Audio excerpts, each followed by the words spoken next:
Hello, hello. Welcome to the Spirit Lounge with Gina Scarpino and Zach Street. We have an amazing show for you today. We are going to go over all of Zach's goodness of Vedic astrology. Then we'll be diving deep into the energetic realms of what's going to be happening in the energy form with all the planets and the stars. It is going to be absolutely fantastic. Then Zach and I both have great tips on how to avoid how to keep vibration up. So without further ado, Zach Street, tell us all about May's Vedic astrology. Hey Gina, hey everybody, thank you. Hey! So we'll jump into the chart right away. We have here the North Indian style chart, Vedic astrology. We're gonna go to May, so we'll get our time change bar if it'll show up. Okay. And if you guys are like me, this chart is like mumbo jumbo. I have no idea what's going on, so Zach's going to explain all of that. Cool. So we have here. Let's see if I can just draw on this one. So just to give some simple basics before we get too deep into it. So right here, this top center diamond, this is the first house. This is you, your body, your constitution, your head physically also, and you as a general being. Right now so this will be about 2 p.m. on May 1st. This will be Leo rising, for example. This is the 5th constellation. Leo, Virgo, Libra, Scorpio, Sagittarius, Capricorn, Aquarius, Pisces, back to Aries, Taurus, Gemini, Cancer. Oh, cool. So it goes around in this order from house to house, going from 1, 2, 3, 4, 6, 7, 8, 9, 10, 11, 12. And I can make a quick little video about this a little later. But just a quick overview of the houses. So moving into May 1st, we have Jupiter in Aquarius. This is a new thing. This is what I talked about last reading. And this is really a theme that's going to continue on. So this is the beginning, the establishment, the transition into this new way of being, into sharing creativity, sharing wisdom, sharing knowledge. And we're going to move it so we're going to match the ascendant sign to the actual United States chart, which also has Sagittarius, the 9th signs rising. So this will be the second. I went a little too far. Okay. So on the 1st and 2nd, it'll be Moon in the ascendant. Moon will be in Purvashada. It's a great nakshatra, a cluster of stars, a smaller cluster of stars about victory. So we could look at the beginning of the month. This is a chart for the month. Boom, right there. So it's about victory, you said? Yeah, so there's this dual nakshatra. So there's Purva Ashada, Uttara Ashada. So Purva is the prior victory, Uttara is the later victory. So, an army would plan their battle on this day, and then they would go to war the next day. And that would, through the star's energy, guarantee victory. So I love that. Okay. Saturn is in its own sign, Capricorn. It's about dead center, about 18, 19 degrees almost.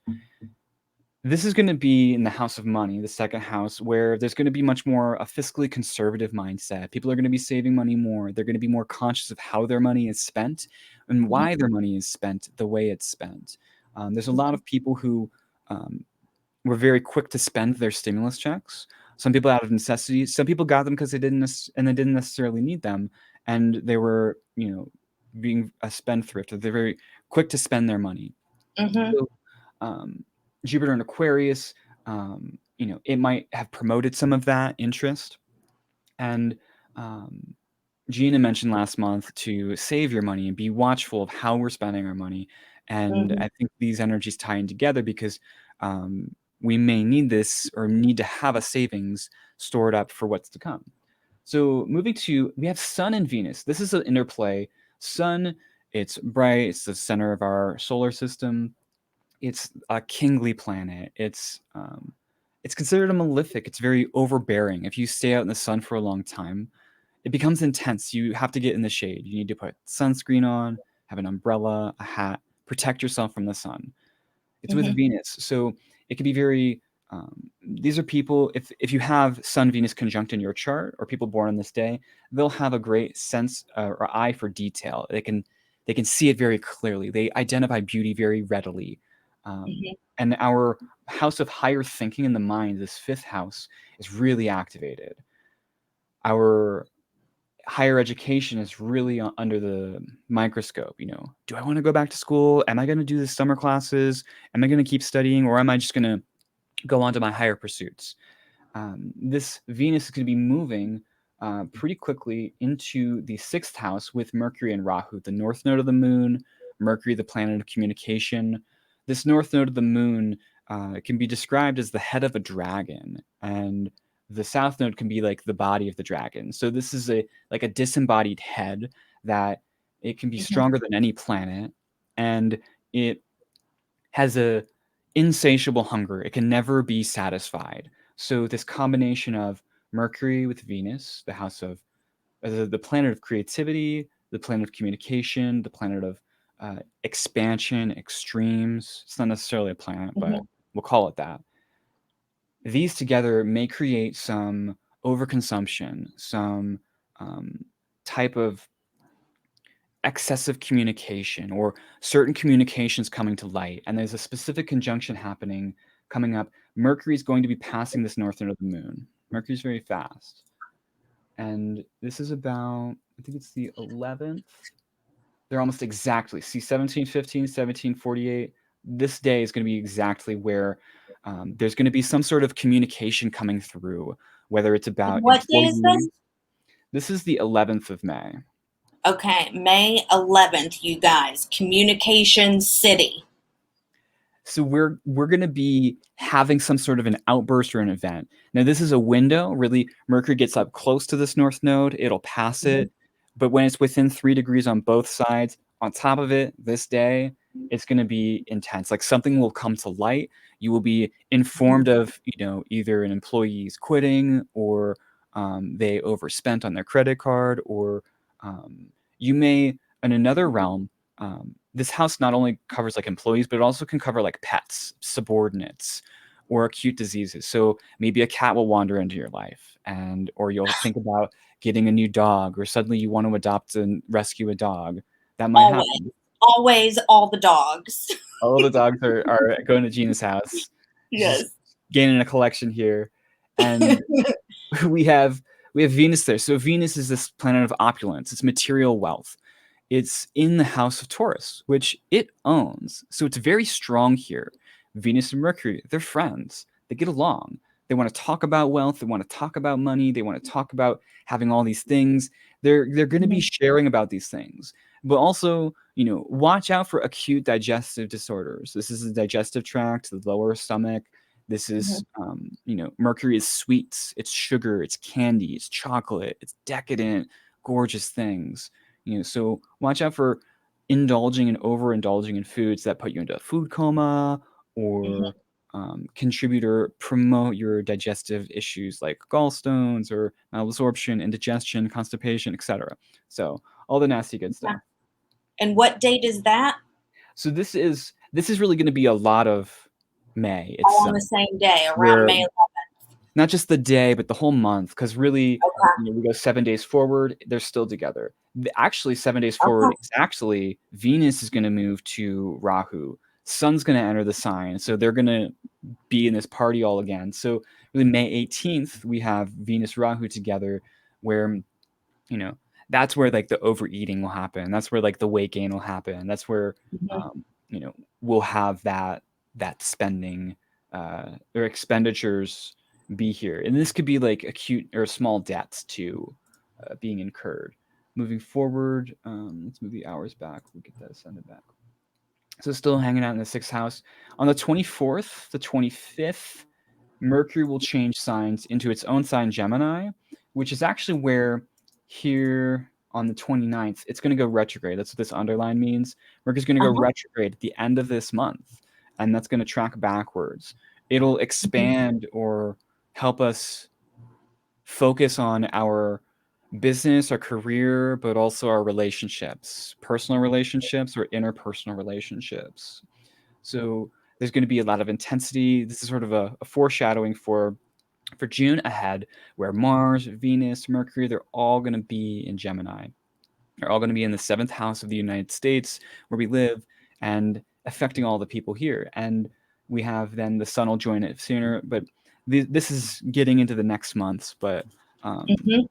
that's really what we're focused on. And this sort of this fifth, sixth, seventh house area as we move from April, May, June is really going to be activated by the sun. Anytime the sun goes Mhm. somewhere, that's a very simple way to predict the activation in smaller matters. When we go into bigger Mhm. matters, we look over here to the right.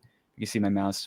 This whole Dasha sequence. This is where I get the timings for events in your life as I read your chart and help you see, okay, if there's a Mars period active, then look out for these specific, 12th house and the fifth house being activated by Mars in this specific chart. But So if people come to you, Zach, and they're like, hey, when am I going to get married? You can see like prime time. This is where the planets and the stars align for a prime time for you to open up to that kind of energy.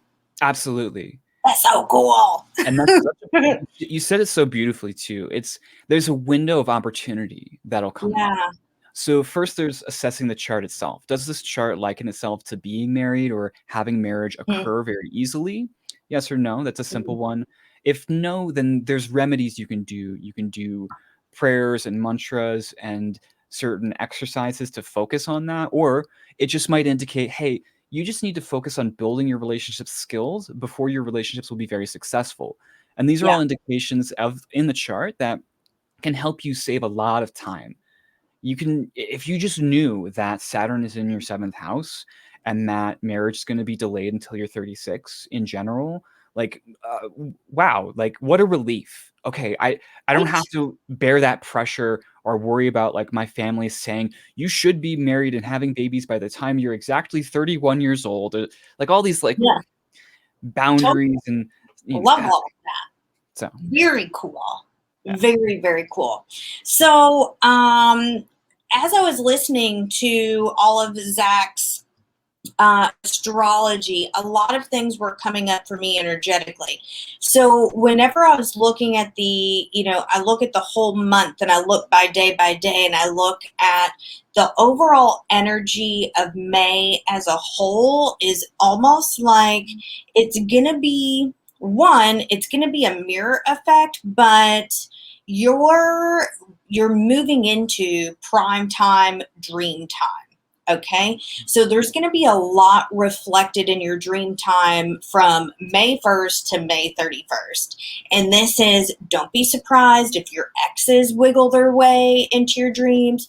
Don't be surprised if, like, past bosses, people that have had an effect on you, that have changed your life more than likely for the better, that you've learned the hard lessons from, those people are going to be showing up in your dreams as representation of things that you've accomplished and moved past. So, and I've said this before, it's almost like we're getting to the point where, that chapter, that book is finished and we're moving into this new book. What do you want your new book to be about? That whole pun. And the first week of May is all about like getting to the races, go, go, go, go, go. And it's like, wait, I need to pump the brakes. I need to really figure out where everything is going. But it's almost like you're sitting at a show and the curtains haven't been drawn yet. You don't know what play you're seeing yet. So May is all about settling into that energy and just kind of watching and waiting to see what's going to transpire. Doesn't mean don't take action, but hook into your intuitive heart, hook into your intuitive senses so that you can really take a step back and listen to your guides, listen to your angels on what they're wanting you to do, because they're going to tell you to slow down versus speed up, speed up, speed up. Okay. Now, with your career going into May, there is going to be a victory, just like Zach was saying. It's like victory on the back end, victory on the front end. There's going to be something huge at the beginning of May that should have happened at the beginning of April, but didn't. And so it's really going to transpire into May because it's all being pushed here. And it's almost as if like it was supposed to happen, but it didn't happen, but now it's gonna. Okay, sometimes time is relative like that. So there's going to be a victory in the workforce. Either you're going to get that job, that promotion, someone special is going to see that online post, like something big is going to happen in the career sector. And then also it could be a light bulb of, oh, maybe I do want to go back to school. Maybe I do want to be a doctor. Maybe I do want to go and get that astrology certification or take that aura class or whatever the case may be. But there is going to be thoughts of that, but you're going to execute it and you're going to go after it. So if you're thinking about going back to school, get a book on the subject that you're going back to school for and dive into that book. And if you're still excited about it after, then take action to do the classes. Okay. Then as far as money goes, you are going to find out that you could have gotten something less expensive than what you paid for. Okay. And it's almost like you have to do your due diligence when it comes to money. Check your receipts. Make sure you didn't get overcharged. Make sure something didn't get put on the receipt that, that you didn't pay for. Make sure that you were very clear on what you're paying for. I cannot be more adamant about this. It's almost like, okay, I have this bill that's $2,000, but what are you getting for the $2,000? Okay. You could have gone to a different company and got it for $200. So really, really look into what you're spending your money on. Now with relationships, okay, moving into the relationship sector, again, have this wave of soulmates and twin flames coming together. And with this wave of coming together at the tail end of May, it's going to be the perfect time of meeting someone new, perfect time of coming together, perfect time of traveling with your someone special. So there's going to be a new connection there. There's going to be this soul connection there and moving into a new relationship specter. Now, when I'm talking about this, it's almost like we've been going through wave by wave by wave of soulmates or twin flames or people that are supposed to be coming together. Now, this is also with the X's and the energy moving in with the dream time to let it go, time to let it go, say a few curse words, write down everything that they did to you, light that sucker on fire outside, preferably, like get all of that crap out of your body, get it out of your mind and move on. It's time to move on.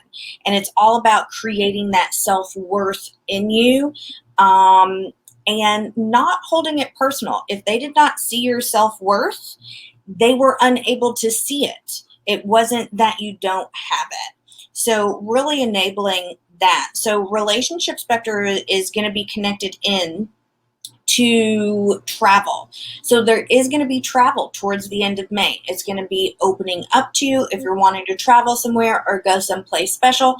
Really look at the end of May, beginning of June. It looks very, very promising. And then also, May is a lot of prep work. It's like prepping for the summer energy. And be patient. I have 2 pieces of advice for May. Be patient and do your prep work.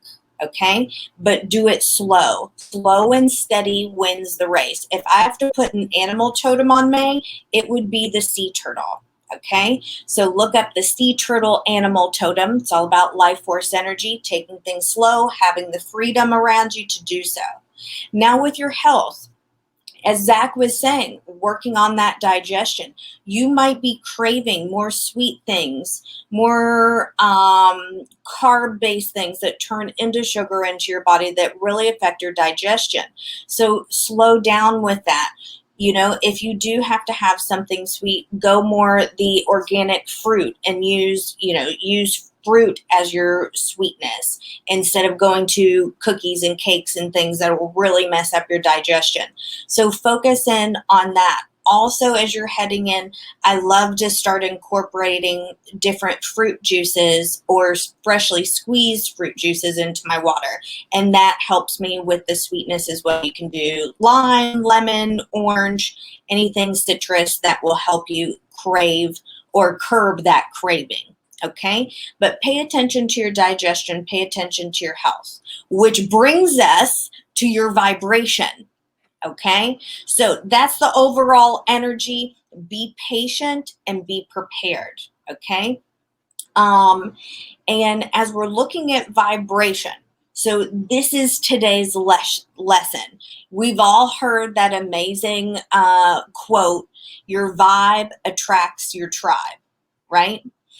Now, we all have those childhood friends that are still around that are we're like, oh my God, I have no clue why I'm still friends with them, but they're just there and they're wonderful and we love them anyway. Okay. That is excellent because loyalty is so important as well. But I'm talking about you got to really learn how to keep your vibe up. And how do you do that?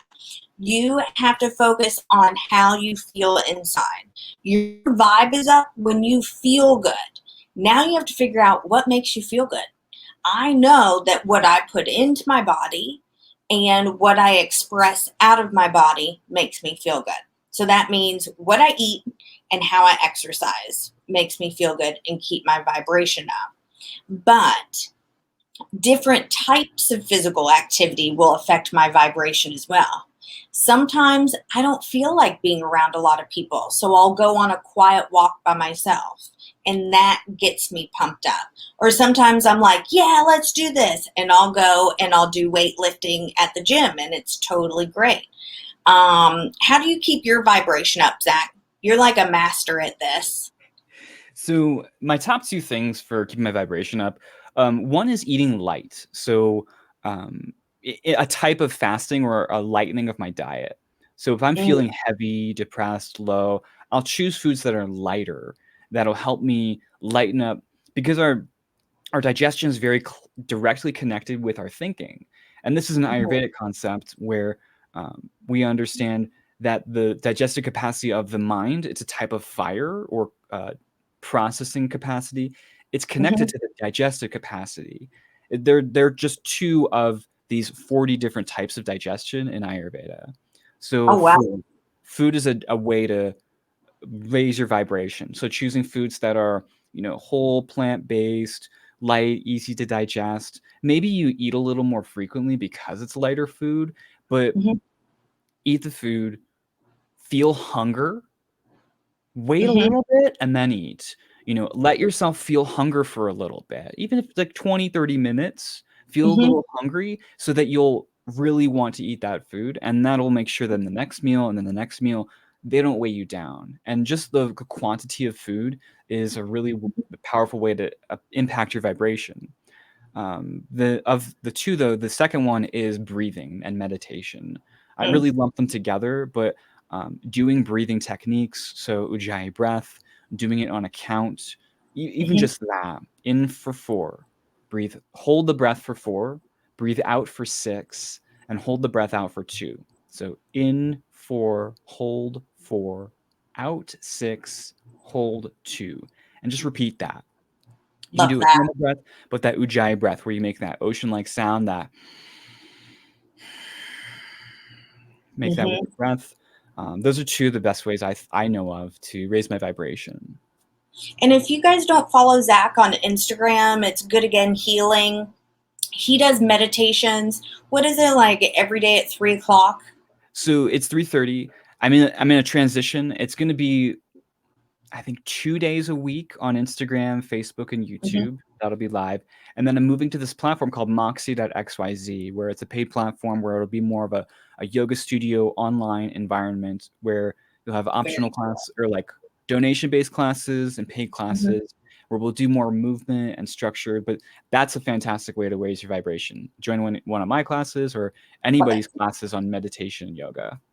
Yeah, so good. What's an example of a light meal? You keep on talking about eating Yeah. light, but what does, eating light can look like very different things to different people. Like when I was a vegetarian, my family were like, "Oh yeah, yeah, yeah, we'll cook you fish," and I'm like, like I'm a vegetarian. I was a vegetarian for like 6 or 7 years, and they're like, "We'll just make you shrimp," and I'm like, "Oh, geez, Louise, that's not. You're missing the point." So, Yeah. what is eating light?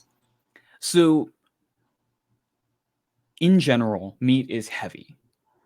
Now, a lighter type of meat would be like fish or chicken that'll feel Mhm. lighter versus pork and steak or beef, right? So, first off, you could just go down the spectrum. That's like the heaviest. Then right Okay. next to that would be like, a bunch of like mozzarella cheese, Swiss cheese, like eating a lot of cheese.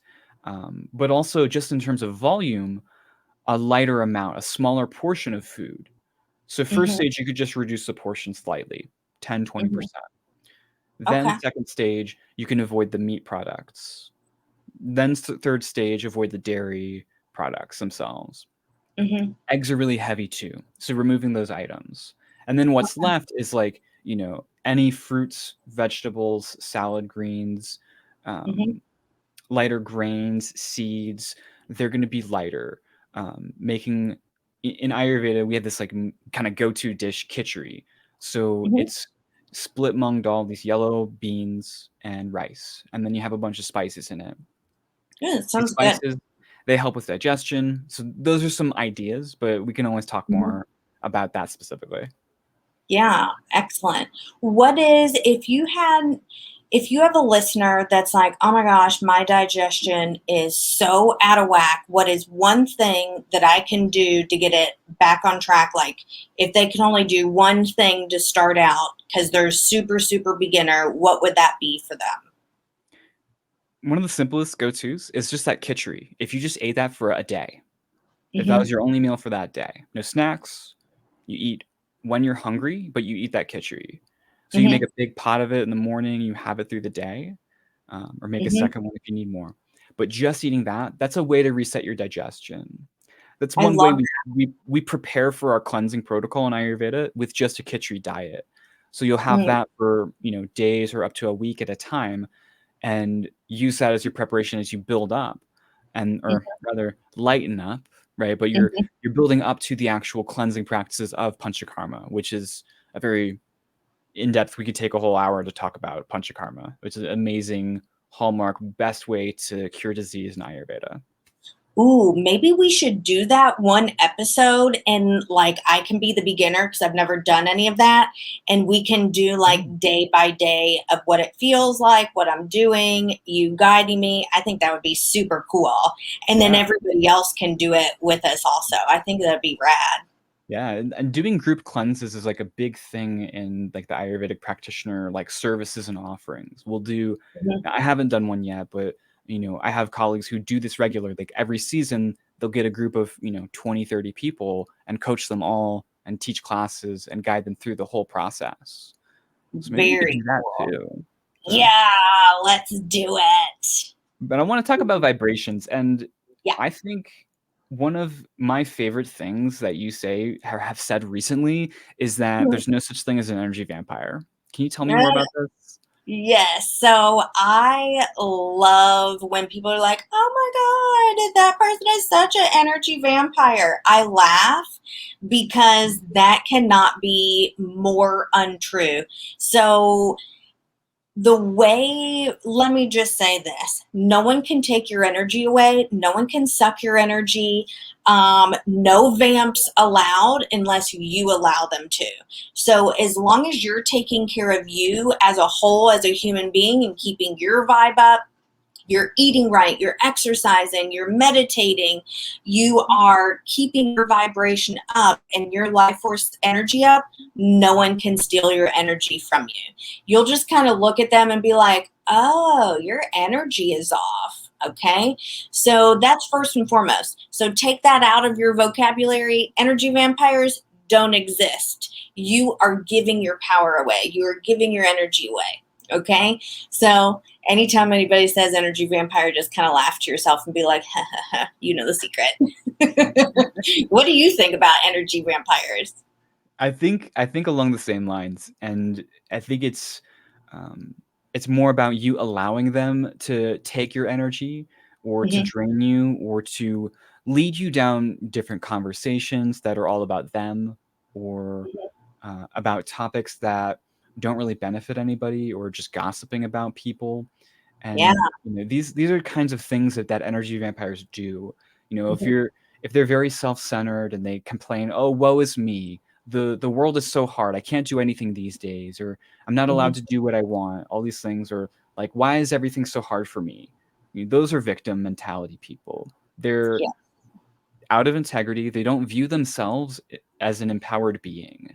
Mhm. And that's the first step to having integrity, seeing that you are empowered. You are powerful.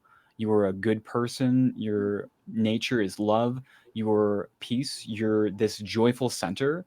And when you have that as your foundation, then Mhm. everything starts to fall into place. But until you get there, until you've identified where your vibration is and work towards getting back to that and being more like that day by day through spiritual practices, using your spirit share, by meditating, all of these things together, then you'll be disempowered, or you may find yourself acting out some of these behaviors. And I mean no judgment by it. You can become Yeah. aware of these things, but Mhm. if you're being an energy vampire, or if like suddenly you do all this meditation, you realize, wow, I'm the asshole. Like that is, Which uh, can happen, right? It it's can totally so possible. happen. I've been the asshole, like many I've been times. one too. So it's all part of the process, and really the commitment is doing better than we did the day before, and Mhm. trying our best, doing our best to be our best. And Absolutely. Which, if you all have not read the book, The Four Agreements, pick that up pronto. That will get you well on your way to becoming a better person and feeling better about yourself, because your vibration is all about self worth and putting yourself first. You have to feel good no matter what. And putting your health, your vibration, how you feel, when you put yourself first, everything else falls into place. And you'll see that. The world will not fall apart if you don't go do something that you don't want to do. So, putting yourself first, focusing on your self worth, everything falls into alignment, which puts you in perfect vibration. Bada bing, bada boom. Is perfect. Excellent. I've so absolutely loved today's episode. Loved it, Zach. I'm so glad that we got to meet today and talk about May's energy. I hope you guys have enjoyed it as well. If you would like to book a reading, an online class, or mentoring session with me, log on to ginajulianscarpino.com. All of my services and prices are on there. Follow me on Instagram or Facebook, Gina Scarpino Psychic Medium. What's your info, Zach? I'm Zach Street. Goodagainhealing.com is my website, and you can check me out there. You can book a free 10-minute call. We can talk about where you're at and what you need. You can follow me on Instagram, Facebook, YouTube at Good Again Healing. Perfect. All right, guys. Thank you all so much for tuning in, and we will see you next month as we go into June. Bye. Go for it. Bye.